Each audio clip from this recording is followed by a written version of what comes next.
Olá, meu nome é Lucas Goulart, sou professor de Biologia do ensino médio. O objetivo desse vídeo é orientar e incentivar os professores para o uso das tecnologias digitais dentro e fora da sala de aula e diretamente com os alunos. Pretendo mostrar como o ensino híbrido transformou a dinâmica em nossa sala de aula. É um relato de experiência, seguido de dicas de ferramentas que auxiliam o professor e potencializam o aprendizado. Então vamos lá? Vamos ver como é uma sala de aula híbrida.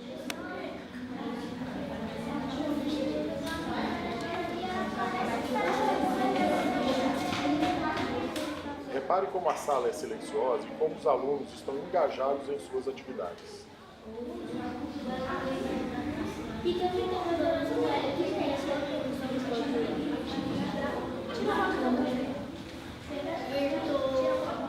Essa imagem ilustra o layout de uma sala de aula tradicional, bem parecido com a maioria das salas de aula das escolas atuais. Neste formato de aula, percebia que nem todos os alunos aprendiam de forma efetiva. Após alguns minutos do início da aula, alguns alunos já estavam dispersos, em conversas paralelas, mexendo no celular ou até mesmo dormindo. Era perceptível o tédio na expressão de alguns alunos. Consequentemente, o processo de ensino-aprendizagem estava comprometido. A mudança era necessária, e ela pode ser iniciada pelo próprio professor, sem depender da escola ou do governo. A era digital mudou muito a sociedade, mas na educação essa transformação ainda é lenta. O professor da Universidade de Nova York, Jim Langell, faz um paralelo entre a evolução do trabalho e a evolução da educação. No século XIX, o que ele denominou como trabalho 1.0 era realizado no campo e ao ar livre, com ferramentas simples e manuais, em grupos que incluíam pessoas de idades diferentes.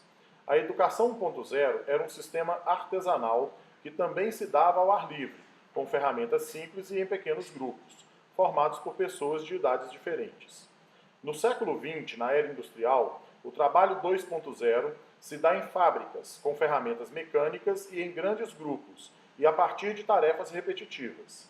A educação 2.0 evoluiu para um sistema padronizado, onde o estudo se dá em grandes grupos, com pessoas da mesma idade, o local passa a ser fechado e as atividades são repetitivas.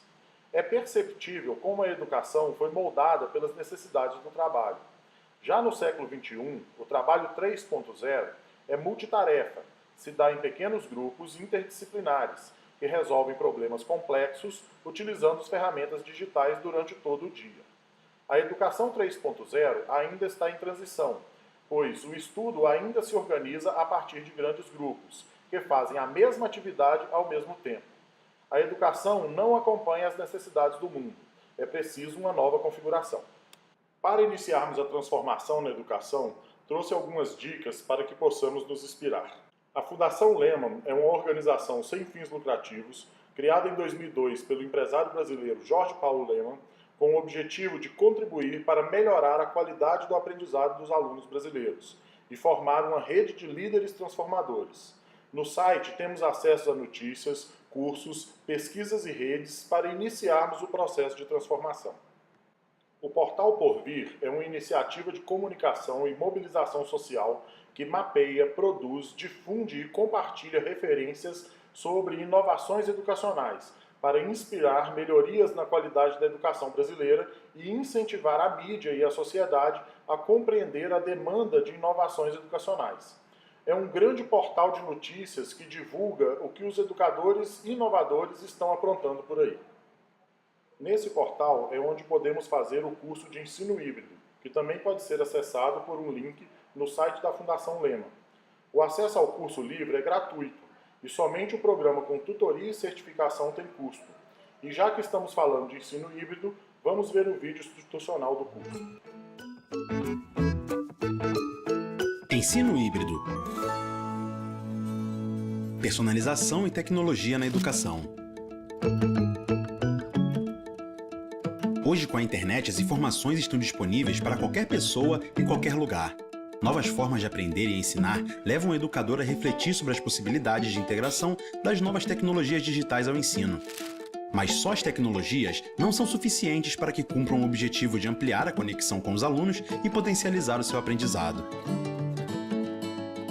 A tecnologia veio como facilitador e potencializador do ensino, abrindo as portas para novas possibilidades de aprendizagem. O ensino de um para muitos, em que o professor explica o mesmo conteúdo para todos, não considera que os alunos aprendem de maneiras diferentes. O ensino híbrido é uma proposta de integração das tecnologias digitais ao ensino, onde o estudante aprende na escola também com o ensino online, possibilitando algum elemento de controle sobre o tempo e o ritmo do aprendizado.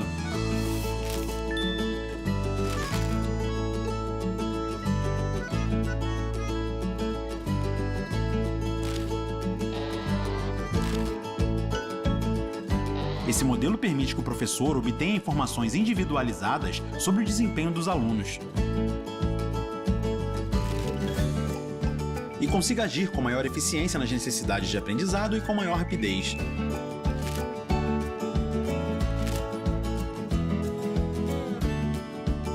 Nesse modelo de ensino, é possível o uso de recursos que auxiliam o professor a elaborar diferentes estratégias, de acordo com as necessidades de seus alunos, favorecendo a personalização do ensino. Sabemos que essa tarefa não é nada fácil. Por isso, organizamos esse curso, com base na experiência de alguns professores, para que todos os outros tenham a possibilidade de compartilhar suas experiências com essa proposta em suas salas de aula, potencializando o aprendizado dos seus alunos. O ensino híbrido abre o horizonte para a personalização, tendo a tecnologia como aliada.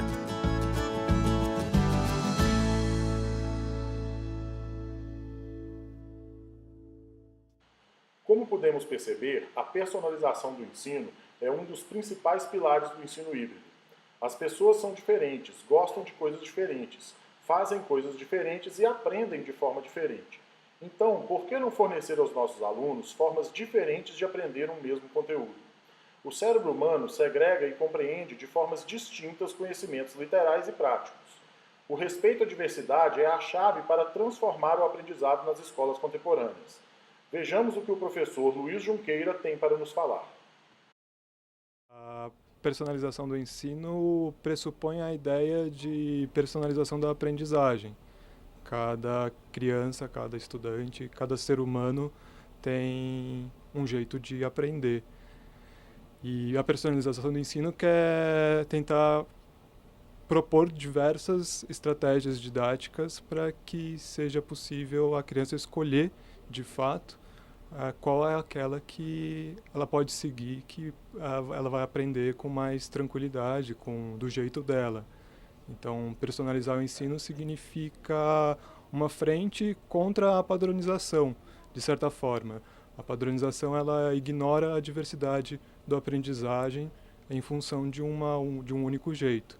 Então, personalizar o ensino significa dar mais chances, mais oportunidades para que a criança tenha autonomia de escolha da sua própria aprendizagem.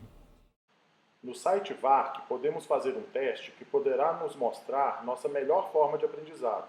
Este teste não é uma verdade absoluta, pois podemos ter formas diferentes para aprender assuntos diferentes, mas pode ajudar os nossos alunos a compreenderem como aprendem.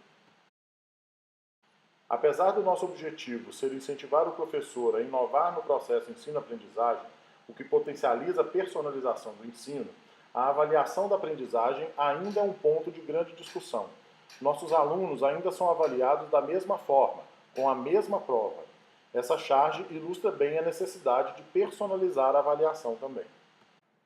Outro pilar do ensino híbrido é o uso das tecnologias da informação e da comunicação. Computadores ligados a projetores já fazem parte das salas de aula há alguns anos, mas na maioria das vezes é utilizado apenas para expor o conteúdo. O ensino híbrido incentiva o uso das TICs diretamente com os alunos. Vejamos então como o ensino híbrido funciona na prática e como está sendo a minha experiência com as metodologias híbridas. O ensino híbrido aposta em combinar ferramentas, ambientes e organizações para potencializar a aprendizagem. Metodologias tradicionais são combinadas com ferramentas digitais e atividades mão na massa. O aluno alterna momentos sozinho com outros, em grupo e com o professor. Existem muitas possibilidades além da tecnologia. O aluno é protagonista, constrói seu conhecimento e o professor assume um novo papel. O professor assume a posição de orientador da aprendizagem. e alterna com o seu papel de palestrante em aulas expositivas, que agora serão em menor proporção. Vejamos agora como estão distribuídos os modelos de ensino híbrido. Os modelos de rotação por estações, laboratório rotacional e sala de aula invertida seguem o modelo de inovações híbridas sustentadas. Eles incorporam as principais características tanto da sala de aula tradicional quanto do ensino online, e podem ser adotados pelo professor sem depender diretamente da escola. Os modelos Flex, à la carte, virtual enriquecido e a rotação individual estão se desenvolvendo de modo mais disruptivo em relação ao sistema tradicional, e por isso são mais difíceis de implantar, pois dependem de uma adoção institucional. Os modelos disruptivos não serão tratados nesse trabalho. Vejamos a rotação por estações. No modelo de rotação por estação, os alunos fazem um rodízio de acordo com uma agenda de tarefas ou por decisão do professor, em várias estações, sendo pelo menos uma delas com tarefas online. As demais podem ser tarefas escritas em papel, pequenos projetos, instrução individualizada ou trabalhos em grupo. Nessa aula sobre vírus, os alunos foram divididos em 4 estações, 2 online, uma tradicional e uma gamificada. Os grupos permaneciam 20 minutos em cada estação e cumpriam as tarefas, depois trocavam de estação.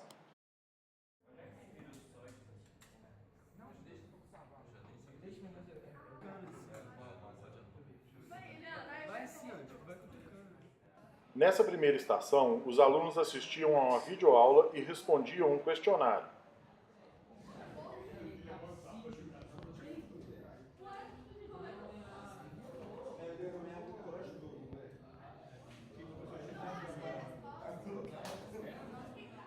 Na segunda estação, os alunos tinham um hipertexto com animações e também respondiam a um roteiro.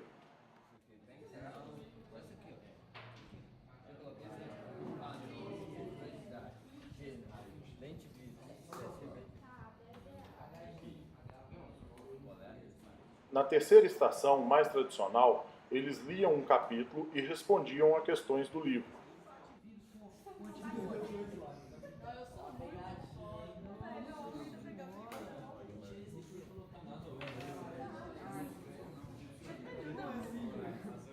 Na quarta estação, eles jogavam um jogo onde aprendiam sobre viroses. Engajados a vencer, eles pesquisavam e descreviam sobre as viroses. Vejamos agora o modelo do laboratório rotacional. No laboratório rotacional, os alunos fazem um rodízio em pontos específicos, de acordo com uma agenda de tarefas ou por decisão do professor, entre um laboratório de informática e a sala de aula. Dentro do laboratório, eles aprofundam, treinam e realizam as atividades online. Nesse caso, o professor da disciplina fica em sala de aula e os estudantes no laboratório. As atividades no laboratório serão realizadas de forma individual, para que cada estudante consiga solucionar suas dúvidas ou aprofundar seus estudos. Veja que esse modelo já pode envolver mais profissionais da escola e não depende apenas da atuação do professor em sua sala de aula. Em alguns casos, 2 turmas da mesma série ou ano podem ser envolvidas e a organização pode ser feita entre os 2 professores. Nessa aula sobre AIDS, os alunos foram divididos em 2 grupos. Um grupo ficou no laboratório de informática aprendendo de forma autônoma através de videoaula roteirizada. Outro grupo permaneceu na sala de aula, onde foi gerada uma roda de discussão sobre as questões sociais que envolvem os soropositivos e os comportamentos de risco. Depois, os grupos trocaram as funções. Agora, o modelo de sala de aula invertida. A sala de aula invertida é o modelo mais simples para dar início à implementação do ensino híbrido. Nesse caso, os alunos estudam em casa um conteúdo online, sugerido pelo professor ou não, e aplicam ou praticam em sala de aula o que foi estudado. Essa foi uma aula sobre bactérias. Foi o primeiro contato dos alunos com esse conteúdo. Foi gerada uma videoaula de 13 minutos utilizando um aplicativo específico e postado no YouTube. Em casa, os alunos assistiram esse vídeo, onde aprenderam sobre a biologia das bactérias. Em casa, eles podiam pausar o vídeo, voltar a algum ponto que não ficou bem entendido e aprofundar com pesquisa sobre o assunto. No dia seguinte, na sala de aula, os alunos em grupo fizeram um exercício do livro. As dúvidas geradas na execução das questões eram imediatamente discutidas com os colegas, estimulando uma construção coletiva de conhecimento. ou mesmo esclarecidas pelo professor, que estava disponível para atender individualmente o aluno com dúvida ou mesmo um atendimento ao pequeno grupo. Podemos perceber que nessas metodologias os estudantes estão no centro do processo, mas exigem algumas adequações. A percepção de uma nova cultura escolar, a adequação de alguns espaços, o professor que agora assume um novo papel orientando os alunos na construção do próprio conhecimento, a autonomia do aluno é estimulada, o uso da tecnologia passa a ser de forma mais significativa e a avaliação que precisa ser repensada para atender de forma mais personalizada os alunos. Algumas coisas são perceptíveis no processo de transformação da sala de aula no ensino híbrido. A personalização ela pode começar de baixo para cima ou de fora para dentro. O professor pode começar antes da escola e assim estimular a transformação dos outros. Não existe receita de bolo. A criatividade do professor é a sua melhor referência. Às vezes é preciso infringir regras para fazer dar certo. E as salas de aula são bem silenciosas. Então, qual é o segredo para começar a transformação? Capacitação. O professor precisa voltar para a sala de aula na condição de aluno. Para finalizar, selecionei algumas ferramentas digitais para auxiliar e motivar o professor a transformar sua sala de aula. Essas ferramentas estão classificadas de acordo com algumas tendências para a educação contemporânea. Primeiro, algumas ferramentas para o professor comunicar e interagir de forma online com os alunos. O Google Classroom é um sistema de gerenciamento de conteúdo para professores que procuram simplificar a criação, a distribuição e a avaliação de trabalhos dos alunos. Com o Google Hangouts, é possível fazer videoconferências com outros professores de outros locais junto com os alunos. Uma outra tendência para a educação é a descentralização, que consiste em tirar da figura do professor a única fonte de informação para o aluno. A Khan Academy é a maior plataforma educacional do mundo e já está totalmente traduzida para o português. Aprenda matemática, artes, programação de computador, economia, física, química, biologia, medicina, finanças, história e muito mais, e gratuitamente. O Geek é outra plataforma educacional completa e totalmente brasileira e voltada para o Enem. O YouTube Edu é uma plataforma que seleciona e agrega vídeos de educação feitos por professores brasileiros. Outra tendência muito forte é a mão na massa, que consiste na produção de conhecimento. Dividir as ferramentas para uso do professor e para uso dos alunos. Vamos ver primeiro quais são as ferramentas para o professor produzir material. Engaje, avalie e personalize sua classe com o Socrative. Educadores podem iniciar avaliações através de questionários, enquetes, perguntas rápidas e corridas. Com o Google Forms, você pode criar formulários personalizados para pesquisas e questionários, sem qualquer custo adicional. Reúna tudo em uma planilha e analise dados diretamente. O Super Professor é um banco de questões para criação de provas e avaliações online em 11 disciplinas do ensino fundamental e médio. Nele é possível montar suas provas e disponibilizar exercícios online. Agora vejamos o que os nossos alunos podem fazer com a mão na massa. O Powtoon é um aplicativo web gratuito que permite a você facilmente criar apresentações e vídeos animados. Com o Canva, faça designs simples e a qualquer momento. Crie designs para web ou para impressão, gráficos para blog, apresentações, flyers, posters, infográficos e muito mais. O Scratch é uma linguagem de programação livre e comunidade online, onde o aluno pode criar suas próprias histórias interativas, jogos e animações. Outra tendência muito forte é a gamificação, que consiste em trabalhar o engajamento do aluno no desenvolvimento do conhecimento. Os processos gamificados se relacionam ao aumento gradativo da dificuldade e complexidade dos assuntos tratados, e às premiações aplicadas em cada conquista. Code.org é uma organização sem fins lucrativos cujo objetivo é divulgar e ensinar programação a pessoas de todas as idades, inclusive produção de games. A instituição tem parceria com várias gigantes da tecnologia e algumas das aulas são ministradas por personalidades da área, como Mark Zuckerberg, Bill Gates, por exemplo. Storytelling. Essa é a arte de contar histórias. Alguns conteúdos podem ser aprendidos baseados em histórias bem contadas. O Pixton é uma das ferramentas de narrativa gráfica mais poderosas e mais fáceis de usar do mundo. Com ela, é possível criar histórias em quadrinhos num piscar de olhos. Vivências. Os alunos podem aprender muito baseados nas suas próprias vivências. Imaginem, por exemplo, um aluno bom em andar de skate. Ele pode ser filmado pelos colegas praticando suas manobras. E depois, o vídeo editado pode apresentar gráficos que mostram deslocamento, velocidade e muitas coisas, na aula de física, por exemplo. Esses são aplicativos excelentes para a edição de vídeo. E por último, experiências. O ser humano aprende muito com as experiências que vive. Imaginem uma aula sobre o ecossistema de praia. As pessoas que já foram na praia sabem muito bem como é esse ecossistema. Mas e quem nunca foi à praia? Com o Google Cardboard, através de realidade virtual, é possível fazer com que esse aluno tenha uma experiência muito rica sobre o assunto. Portanto, essas foram as nossas dicas para que o professor inicie sua transformação e traga para os seus alunos e para toda a comunidade escolar uma educação mais significativa e inovadora.